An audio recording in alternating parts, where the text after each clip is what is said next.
that same state. I think the faster we get there, the better it's going to be for everybody. So let's begin. I'm going to be sharing with you some of the history of the mind mirror, which is the EEG machine that I work with, how it came about, who invented it, and the research that's been done in the past 25 years. Most of the information I'm referring to came out of two books. One is The High Performance Mind by Anna Wise, who is my trainer, which I highly recommend. And the other one is by Maxwell Cade, that's C-A-D-E. I'll tell you a little bit about that later.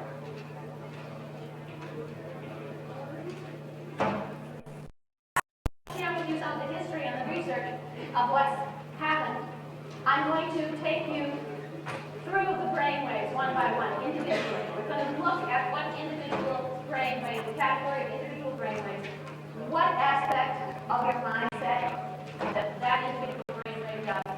And we're going to look at the entire symphony of all four brain waves and how they interrelate together. Then I'm going to be sharing with you some of the little bit of statistics I've gathered this weekend with the remote viewers and my theory about what's taking place. And I'm going to also finish that up with a lifetime, hopefully if the technology works with us, we think it will. We have a volunteer, Tim, you've seen with that funny thing in his head. He's all looked up and he's ready to let us view his brainwaves on the mind mirror. So we have a lot to do, so let's get going. Okay. In the 50s and 60s, when it was discovered that the brain gave off electrical and that these electrical impulses could be measured on EEG machines, a man named Maxwell Cade, who was a psychobiologist and a biophysicist, got very interested in the technology. He was stationed in Great Britain. What he was interested in that was different from the rest of the people who were doing EEG research, as well as being a biophysicist and a psychobiologist, Maxwell Cade was also a Zen master or a Zen meditator. He had been raised in the tradition of Zen meditation. So where the other EEG people wanted to look at and began to look at how the brain functions, focusing a lot on problem areas such as stress, using alpha, using the EEG machine to create, to reduce stress, using the EEG machine to have predictions to look at physiological damage that happens in the mind. Maxwell Cade was interested in seeing what the brain waves of people who were in high states of meditation, high states of performance, high states of creativity look like. So he got together with a man named Jeffrey Blundell, and he created the mind mirror.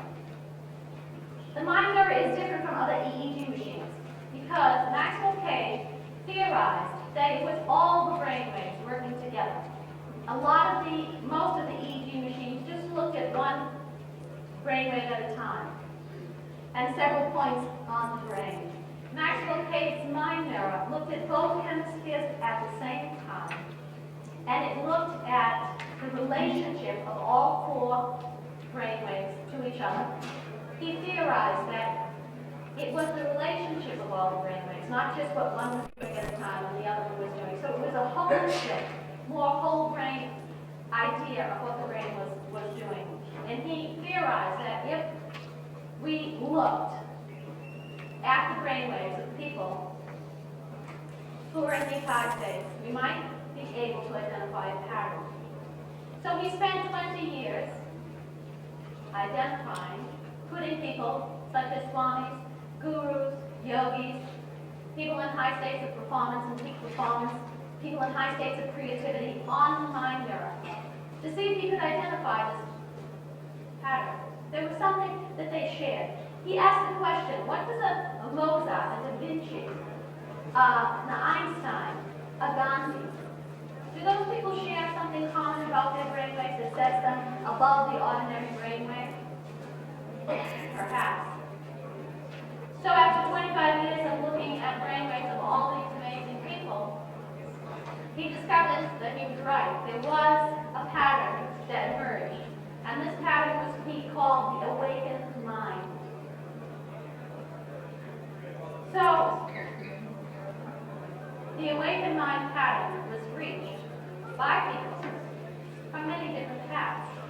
You've heard that expression, there are many paths to Buddha.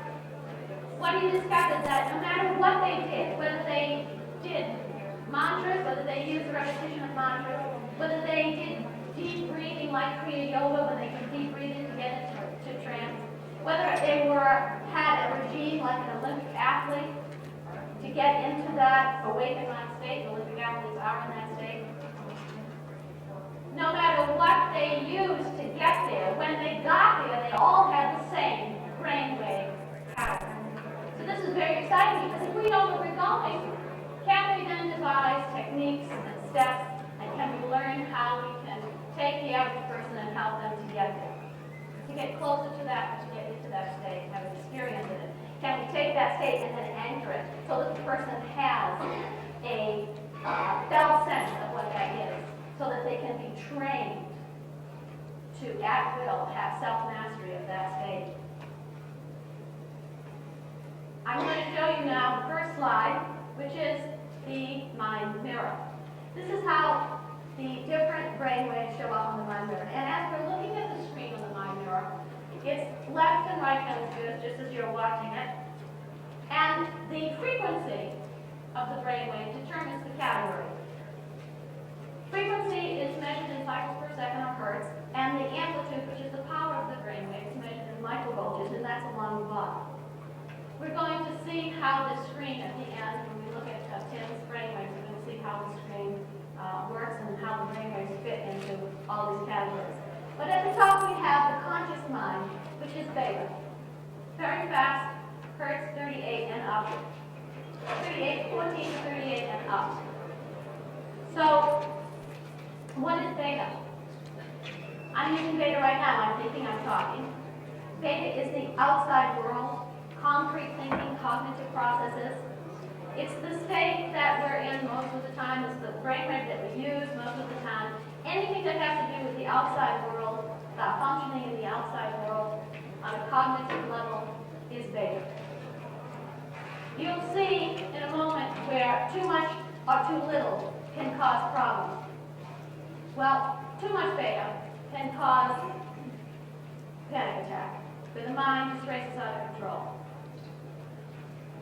So the thinking mind is telling us, picking up on all kinds of information and making our minds race out of control. So we have a panic attack, no contact with being logical and sensible.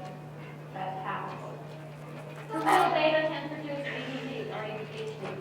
Children with that disease their thinking mind doesn't function like the rest of us. So bringing back the beta is helpful. Maxwell Cade did not focus his attention. People always ask me about different brain diseases on the problems. He focused his research on the other end of the spectrum, the people who were in the higher stages of peak performance and creativity. So there isn't a lot of research with the mind mirror on those problem areas. So coming down to alpha. Alpha got a great deal of press through the years, and people would say that just being, just extending your alpha would create all different states of altered states. And we know that Maxwell Cade said that all of the brainwaves are important. It's a holistic view. None is more important than the other. They all serve a very important function in bringing us to the state of what is called the awakened mind and the evolved mind. Alpha is the bridge between the conscious, the subconscious, and the unconscious. It's very important. Voltage-wise, it's the largest brainwave, and it's the most obvious one. It's the one that is very clearly seen when you look. When people have the alpha, is a very large field wave, so you usually see it first. Alpha is the bridge. It is also associated with visualization, fantasizing, daydreaming. If you close your eyes and you visualize, you're using alpha. You're extending your alpha. Without alpha, you don't remember your dreams. If alpha is not stable, if alpha is fluctuating, then you don't remember your dreams, or you have a hard time if you've been in meditation. You might know or feel that you've had a profound experience, but you don't remember what it is. Because alpha is the bridge, and without the bridge, all the juicy stuff that's happening down here in creativity and psychic abilities that you're going to talk about next can't come over into the conscious mind, so you can't remember them.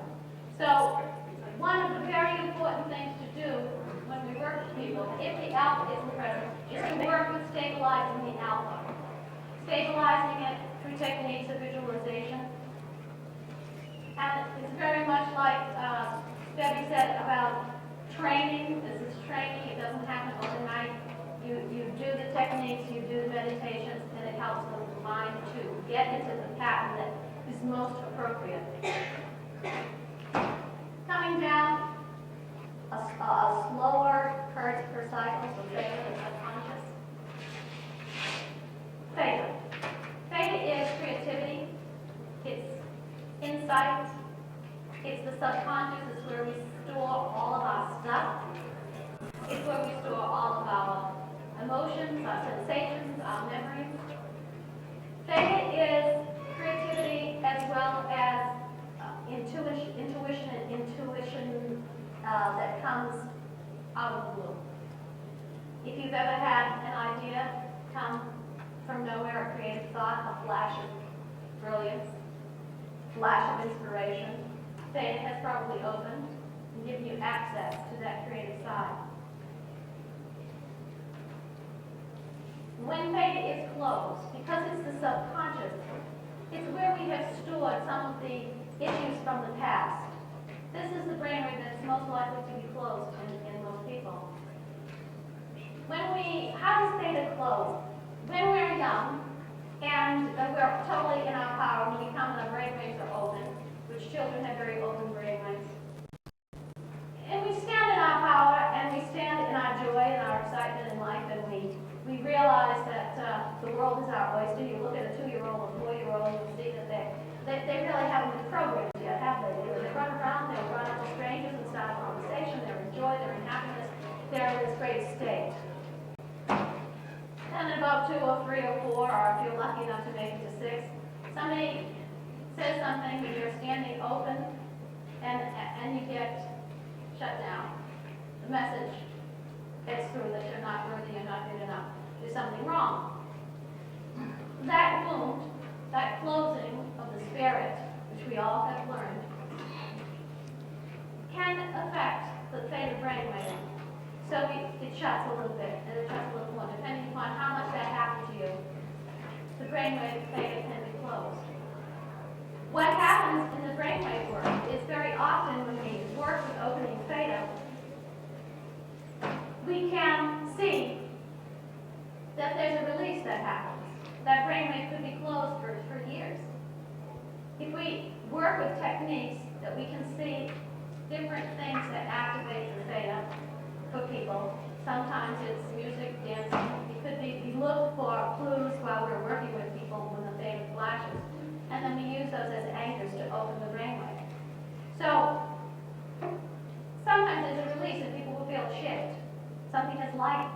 Sometimes a memory will come from the past and we'll go down into the subconscious to open the subconscious to see what's there so that we can process through it and release it so the brainwave can open. And people will feel more of a release. We had some, in my training, we had some hypnotherapists who said that they had been working with people for years. And if you've ever had hypnotherapy, hypnotherapists focus their attention on going into the deep places in your psyche to release what the past hurts and whatever baggage you're carrying so that you can walk freer in life and go through your fears more and more through the roadblocks that are preventing you from being all that you can be. And they said that they had worked with a person who had, many, many sessions, but never moved on. And what they realized when they put them on the machine was the subconscious brainwave theta was not open.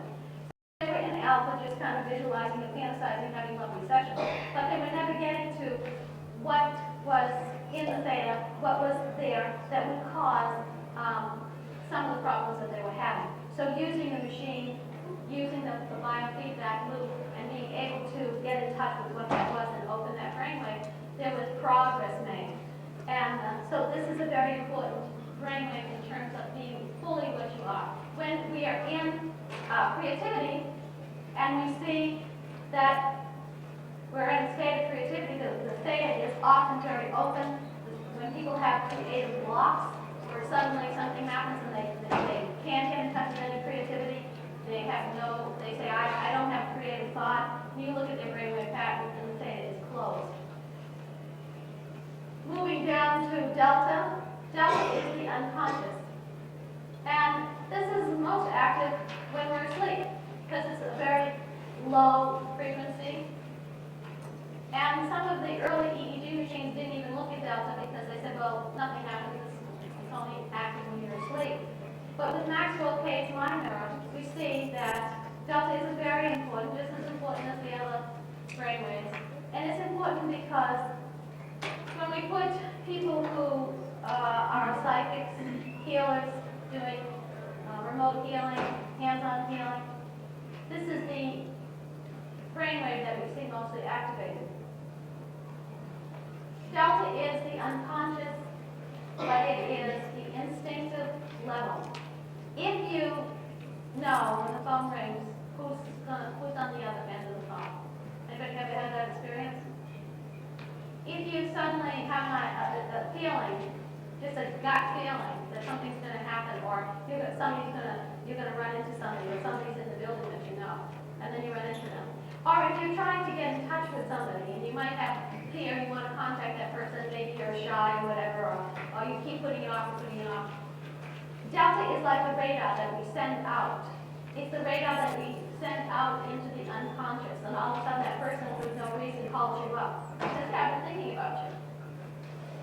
Delta is the level of mind where we connect with radar, psychic radar. So it's no wonder that when we see people put on the mind mirror who are doing those tasks, that the delta is being activated, is flashing. Delta is also hypervigilance. And hypervigilance is defenses, boundaries. Suppose somebody grows up in a alcoholic home, and they have to develop this radar in order to survive.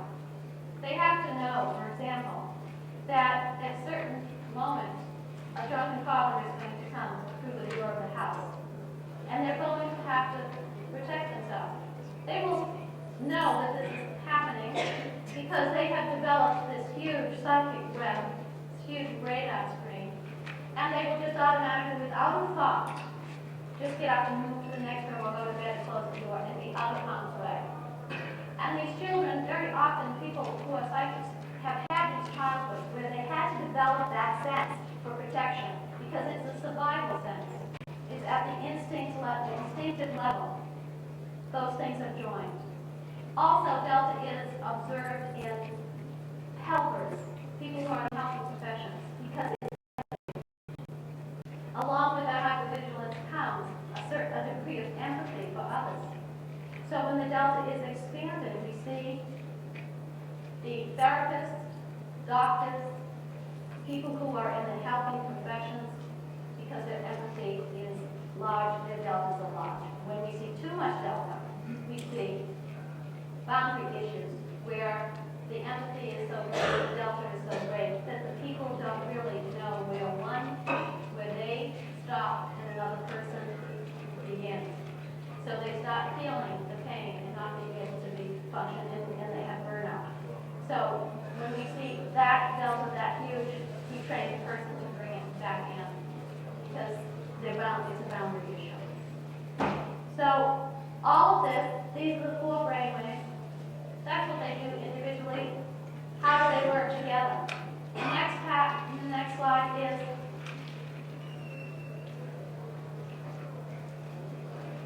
this is the awakened mind pattern. Theta, alpha, theta, and delta. This is what brainwaves go into. So what is an awakened mind? An awakened mind is a mind that is in a state of consciousness that is sharper, quicker, clearer, more flexible than ordinary states. In an awakened mind state, thinking is fluid as opposed to rigid. In an awakened mind state, emotions are readily available and accessible, easy to deal with, more workable, easier to transform. In an awakened mind state, instinct, insight, intuition is increased and able to be brought into your ordinary daily life. In an awakened mind, visualization, manifestation is easier and easier to work with, easy to bring into your creative endeavors.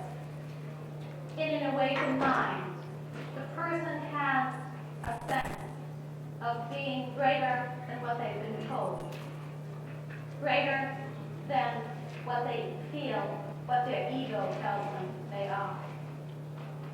In an awakened mind, you have a spiritual awareness of being one. In an awakened mind, there is peace that is focused. We have a story of, I thought it was interesting in Jack Cope's demonstration about the millionaire's mind. There's a story about one of the trainers who was my teacher, who worked with as a group in Silicon Valley who is called, they're called the Young Presidents Club. And in order to be in this club, you have to have made $1 million by the time you're 35, I think it is. And you have to have done it under your own power. You have to own your own, be president of your own company. And so they asked if the mind they were pretty broadly have sessions with their mind mirror and see what their brainwaves were like. And something like 85% of them all had an awakened mind. Now don't you think that something special is going on if by 35 under your own power you're going to make $1 million? So what it is the ability to access whatever state of consciousness you need that is most optimal for the task that you're doing.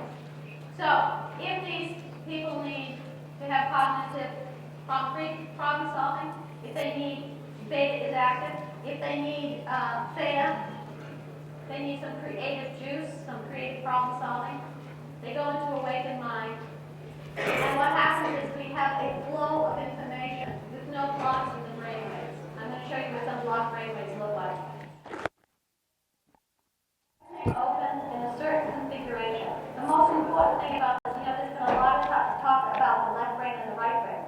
And so, right brain dominant, left brain dominant. What Maxwell Cave saw was that in the awakened mind pattern, it was bilateral symmetry, where both hemispheres of the brain were talking together and making the exact same pattern. So there was just a shift into this state where the whole brain was talking. All lines were open, everyone was communicating. There were no blocks, brainwaves were not shut down, brainwaves were not closed. And access, the ability to access whatever you need. If you need to go out into the unconscious and scan the universe to get the information that doesn't exist, if you need to find intuition, you need an intuitive answer to a question. I just read an article that said that some of the top CEOs, when they were asked how they make their decisions after all the facts are on the table, and they have to make these $1 million decisions, how do they make these decisions? And many of them said that they went with their gut feeling, with their intuition. So if you're in awakened mind and you're going with your gut feeling and your intuition, you're dipping down into, you have this direct route right out, boom. Right, and you have the ability to bring that information back in a very clear, very focused way. So, sequel to the story was that several months after gone to see them, well, while she was there, she was asked to work with some people. They wanted to see what do we go next, because once you have an awakened mind, is that it? One of the characteristics of people in an awakened mind, which I'm sure some of you have, is that they're thirsty for information. More and more information about the world, about who they are, about how they fit in it, and how they can move forward. So if you're one of those people who are sitting here because you've had that thirst to come here and learn, I'm sure you did, it's very possible that you're flashing right now into awakened mind. 25 years ago, my teacher tells me, when they put the average person, not the swan room, the average person off the street onto the mind mirror, it was rare if they saw somebody with an awakened mind pattern. In the last 5 years, we're seeing more and more people in the awakened mind pattern and flashing into it. They say that we're waking up. It's true. We're waking up because of a thing called entrainment. How many people know about entrainment? Entrainment is an unconscious synchronicity that happens. If you put clocks in a room, pendulums, unconsciously after a while, the pendulums all start vibrating, beating at the same frequency, same beat. Electrical engineers will tell us that oscillators put in the same room will all start oscillating after a while. On the human level, women who live in the same house will start menstruating at the same time of month. Unconscious, it just happens. The more people we can get on the planet holding the awakened mind pattern, the easier it is for the rest of us to entrain. If we have one person in a group that's able to hold the awakened mind pattern, people entrain and start flashing into awakened mind, start holding the pattern longer. Yes, they may leave the person, they may go home and kick the dog and have a fight with their wife and feel totally out of whack the next day. But they have had an experience of being in a state of consciousness that might be different. That's why it's very important to hang out with high-level people. People who have that awakened mind pattern. And sometimes we gravitate towards them. Sometimes we know. You can feel instinctively, psychically, who the people are that make you feel good just to be around them. Because they're holding a brainwave pattern that is the next level up for you, perhaps. And the other thing works. See, we're all helping each other move up. If you hold the brainwave pattern, other people are around you to affect their brainwaves. That's why we're working together. Did you feel that synchronicity of mind when we were doing the spoon bending last night? We had to do it together because that gave us the power. Our brainwaves were all getting in sync. It was giving us that strength. It was giving us that power to do that. Because there were some people who were up and young people were coming up with them. You could feel that movement. And we do that every single day with people that we are around. So in training, that's why I decided to work with people, because I thought it was very, very helpful to be able to affect such a powerful change on the planet as to help people get into the state. Now I'm going to look at a few brainwaves, so you can see what happens when we're not in that state. Here we have, this is the awakened mind pattern at the top. And this is slave theta. I spoke about that before. You see how the mind is quiet. Remember how we were told the only thing, Bevy said it, Stephen Schwartz said it, Russell said it, quieting the mind. The cows are down, looked out, everywhere, except the only place that you could find God, quieting the mind, going inside. You see, the awakened mind, the theta, is small, it's quiet, still there, it doesn't go away, but it's quiet. This is play theta, this is a panic attack. The mind's completely gone out of control. We have alpha blocking. Alpha, remember, is the one in the middle. We don't have any alpha here. So, the bridge is gone. All the great creativity, the intuition, all that stuff could be happening. But it's not getting through to the conscious mind because there's no bridge. Michelle's talked about, remember the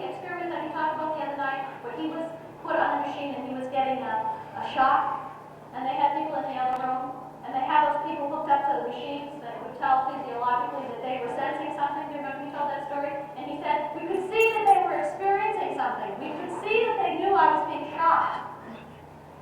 But they didn't hit the machine. They couldn't say. They couldn't tell that that's what was happening.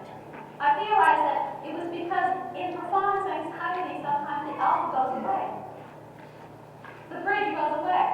So on the psychic level, at the theta and the delta level, they did know that he was getting shocked in the next room. But because there was no alpha to bring that information over to the conscious mind, they weren't hitting the button that would stop the, it would say, yes, that's what's happening. No bridge. So what do we see with meditators? People who have been meditating a long time, large, strong alphas. Alphas that go long frequency, from 12 to 10 frequencies, big, thick alphas. It's the difference between having a bridge that mice will go across or having a bridge that you can take a transport, a convoy of semis across. Which is your choice? Most of us have little tiny pieces of flesh. Sometimes it's here, sometimes it isn't there. Sometimes we remember right here, sometimes we don't. Sometimes we have splashes of brilliance. Sometimes we have a day where you felt like everything was going terrific. You made all the right decisions, you met the right people, boom, boom, boom, everything was fine. You may have been in a awakened mind all that day. Some people have an hour. Some people have 5 minutes. But they'll say, boy, why can't I be like that all the time? We're flashing in and out of it. The more people on the planet that hold it, the easier it's going to be. We stand on the shoulders, somebody once said, of the people of the giants who came before us. And right now, we're standing on the shoulders and helping each other go up. Because never before have there been as many awakened people on the planet. I have seen more awakened minds. I live in Santa Cruz, California. And just average people. I have one story about a man who came. Somebody recommended that he counts, and he's interested in all this. Very gentle, sweet man. I put him on the machine, and he had this beautiful awakened mind pattern. He went into meditation, and he had the next stage, I'm going to talk about in a moment, the evolved mind. I asked him about his life, and he said he drives a school bus. And he loves driving the school bus. He loves the kids. And in the process of working with people, we asked him, what is creating stress in your life? And he said, oh, my stress is my sister and my mother who tell me that I'm a failure. I don't live with them, but every Monday they tell me that, I don't make enough money. And I don't do what, I didn't make anything great out of my life. And I'm just kind of quiet. And they think I'm a failure. And it creates a little sadness in me and a little stress. I would say that's the stress in my life. I looked at this man's pattern and I said, I want to tell you who you are. This is what happened to me when I had the brain, when I was put on the mind mirror. I felt it was the first time in my life that anybody saw who I was. I said to him, perhaps the best thing that happens to those children in the course of their day is riding on that school bus with you. Because you are in a state of awakened mind. You are in a state of joy and love. And you are holding that state of consciousness for the entire time that you bring those children to school and you bring them back. And you are serving a very important task on this planet to just hold that brainwave. And he just looked at me. We are not going to get validated. Those of us who have this brainwave pattern, who have always stuck out as being something different, we're not validated for those gifts. But you see this mirror and you see these mind waves and you say, yes, this is who you are. You've done something very remarkable. People are all trying to get into the state, and you have reached the state through your own being. Alpha blocking, next one is theta blocking. Here we have theta is not open. Creativity is blocked. You see how we have bottlenecks so that the information gets stuck. You either can't get over because there's no bridge, or the theta is closed so the creativity is sporadic. Sometimes we see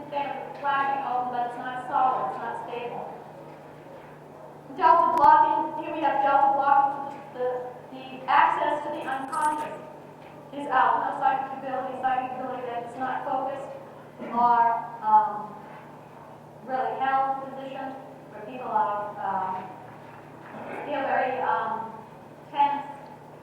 They don't have this connection with source. They don't have a connection with themselves as being part of a bigger collective. Maybe a connection with God is only something that they do on Sundays. The next slide. So these are the places where we focus in. When we look at someone's brain, we take a baseline and say, okay, this is what's happening. You have one brainwave that's closed, that needs to be open, and we work with bringing you into the awakened mind. Here's creativity. This is the awakened mind pattern that we saw, and these are various different patterns of the awakened mind. This is the most common one, but what we also see is we have more theta and a little more alpha and a little more theta. And here down this corner one, is lots of beta and alpha together. So that this could be a mathematician. Somebody doing a very concrete, cognitive thinking process, but using a lot of beta and a lot of alpha, would still be theta and the delta, still holding that awakened mind state, but using more of that one brainwave. And we had someone that had, in the remote viewing case studies that I did this past weekend, somebody had that pattern, and I'll show it to you, a little bit of this pattern. So the next stage, next slide. I thought it'd be interesting to show you. Here we have the awakened mind. We have the awakened mind. Then we have meditation. So when you go into meditation, deep meditation, the mind can close down, you shut down beta. So the thoughts go away. You want the thoughts to go away. But in the awakened mind, you want the thoughts to come back. So what Maxwell Cage found was that very often when people go into meditation, they'll quiet their thoughts and try to get them still and go into a meditative state. And thoughts will go away. There's a richness that happens in meditation. When I started working with some of the techniques, I had a meditation that I called it was so high and so deep. In other words, when I came out of that meditation, I had a vision for a painting, 2 songs, and a poem. It was as if the creative floodgates opened and all this information came out. Now, if I had not written down, if I had not taken that unconscious mind, if I had not been an awakened mind pattern and known how to bring that forward, all of that could have been wasted. It could have been just lost. I wanted to bring forth those things, and I asked that creativity to happen. And so I intentioned it, I put myself into that state, and went into a high state of meditation, and that's what flowed through.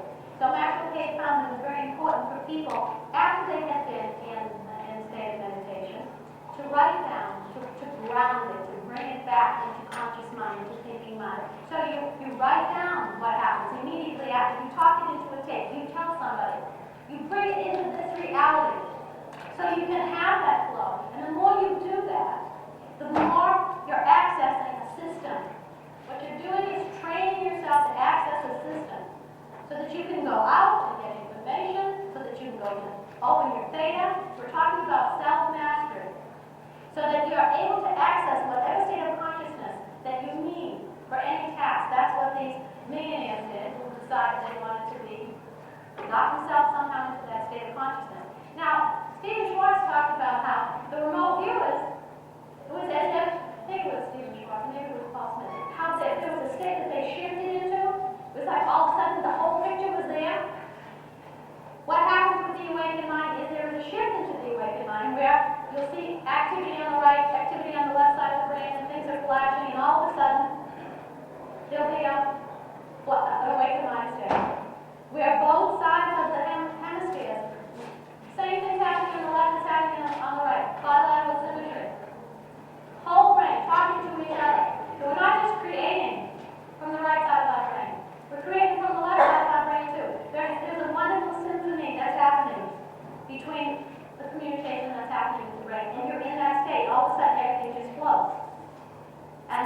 believe that's the same state that happens to your remote viewers. Out of body. Life. Gone. Evolved mind. What is evolved mind?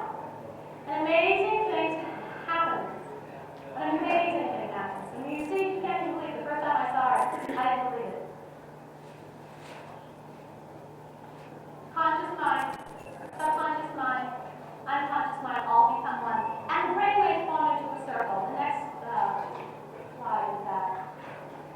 They form into a circle. The bandwidths go across like this, and they make a circle. And what happens? You're in a high state of meditation. You are feeling the connection of yourself.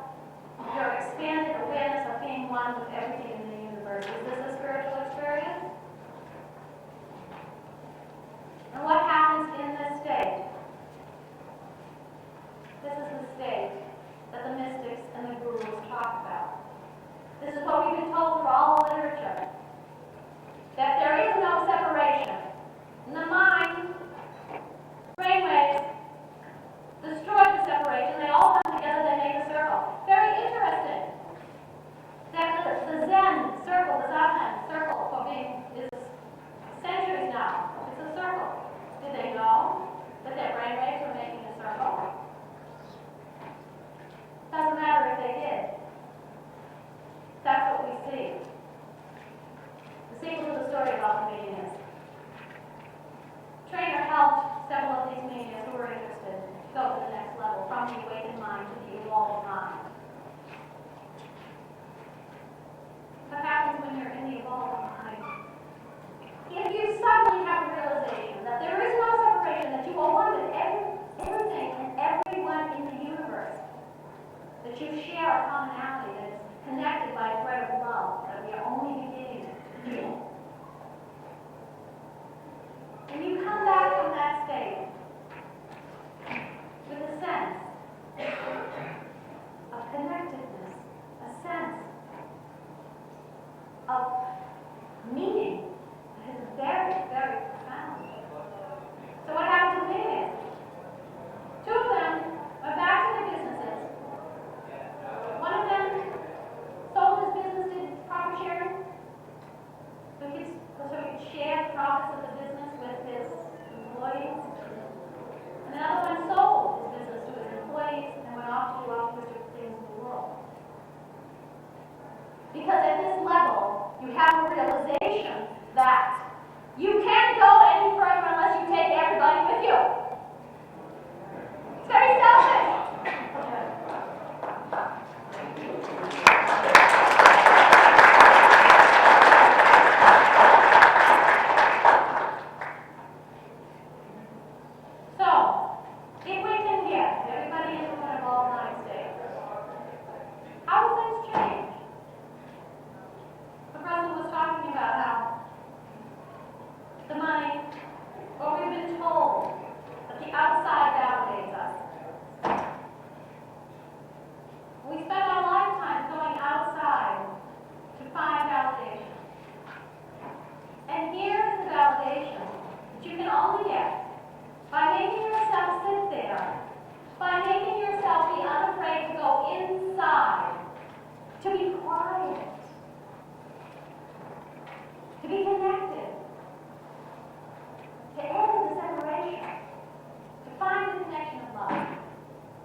Invalidated by the world, and that's the world's job. You go inside, you have an experience of oneness, and you come back and you decide that the things that suddenly were so important, like winning at the casino, isn't as important as hugging somebody and feeling that connection, because that's life. Because that's gone.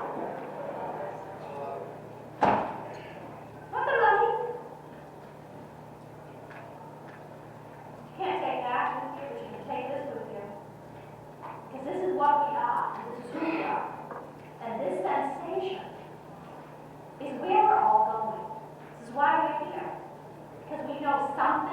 changing on this planet. More and more people are waking up. We've had gurus all by themselves through the centuries, holding this mind wave, holding this awakened mind, holding this brainwave pattern, so that their disciples could learn it, so the disciples could go out and be with other people and teach other people. And here we are now, we're waking up the masses. Maxwell Cave said, we no longer have 7 years to sit in the cave in Tibet. We have to wake up the masses, and we've got to do it as fast as we can. Because that's going to solve all the problems. Because we have that ability. Now, I looked at the brainwaves of remote viewers. I was asked to come and do that. I didn't know about remote viewing until a couple months ago. This is some of the brainwaves that I saw. With the remote viewing, what I saw, I only saw 3 brainwaves because it takes about an hour and a half, 2 hours to do a brainwave session, get a baseline, and then do a little experiment with them doing the remote viewing. Mary Thomas, this was who is a remote viewer over here. Can we move this a little bit so we can see what the alpha and the beta? I wrote up here the beta and the alpha. Here's the baseline on this side and then the remote viewer. So what we had was Mary had 5 brainwaves. Alpha was flashing, not stable but flashing. And when she was doing the remote viewing, the only difference I saw was an opening of the delta. Remember I said that the delta was the brainwave that opened when people were doing psychic abilities, when people were clairvoyant, healers, hand-on healers. So we had a little thing. When she did the remote viewing, she picked up on several different things. We sent my husband out. She saw a pastoral scene. She saw shimmering water, trees. He was sitting over by that lake. She was right on target with that. The delta flashed when she went out because what I saw was, what I theorized would happen after I heard people talking, was that she went out to delta, to the unconscious, and scanned to see where he was. Well, where else would you go except in the state out there to see? And delta was flashing, and she'd speak, and delta would stop, and then she'd scan, and delta would flash. And I saw that same pattern repeated, not a lot, but enough to say, well, this is where you're going for the information. And Becky just said, she called it the superconscious, if there was another place. Did you remember she just said that? Maxwell Cave called it the unconscious. I like the superconscious much better. Okay, so here we have Lance Daniels, and he had more flashes on the delta, and Patrick Maslin more flashes on the delta. So these were the brainwave patterns. So I just wanted to show that was one of the things I observed. And I feel that probably what's happening in the remote viewing is you're shifting in and out of the awakened mind state with the delta extending so that you can scan the universe. Now we're just going to very quickly put Tim volunteer to show you the brainwave machine and how it goes. So get that on.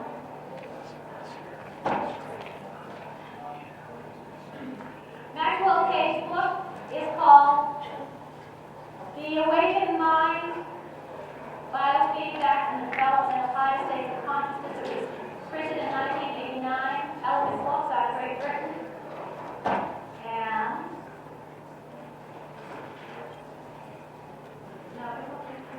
here we go. Okay.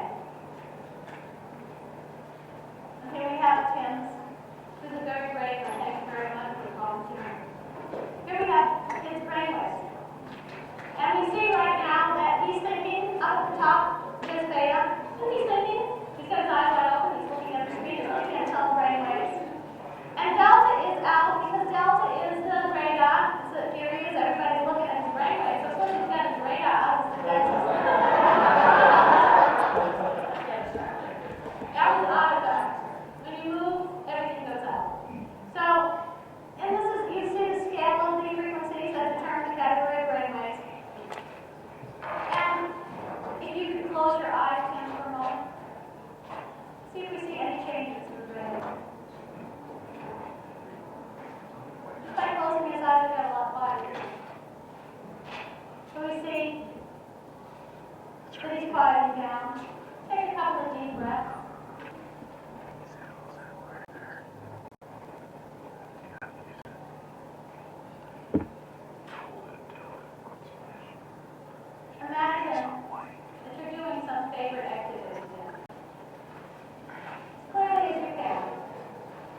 activity in theta and delta. When he does his remote viewing and his readings, as he does, he's been on the machine, and the circle happens, the delta and theta come up. You can see that starting to happen. You see in a moment that they come out and they start making a kind of circular pattern, the edges forming outward.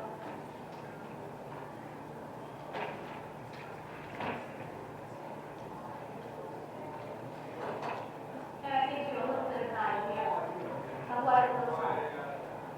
I don't think we have time to do that, but I just want to say closer because we are out of time. There's one thing I can tell you to do. It's meditate, meditate, meditate. Find a meditation teacher, find a meditation technique. If one doesn't resonate with you, remember there were many classical Buddha. Remember, some people did the mantra, some people sang it, some people did the breathing.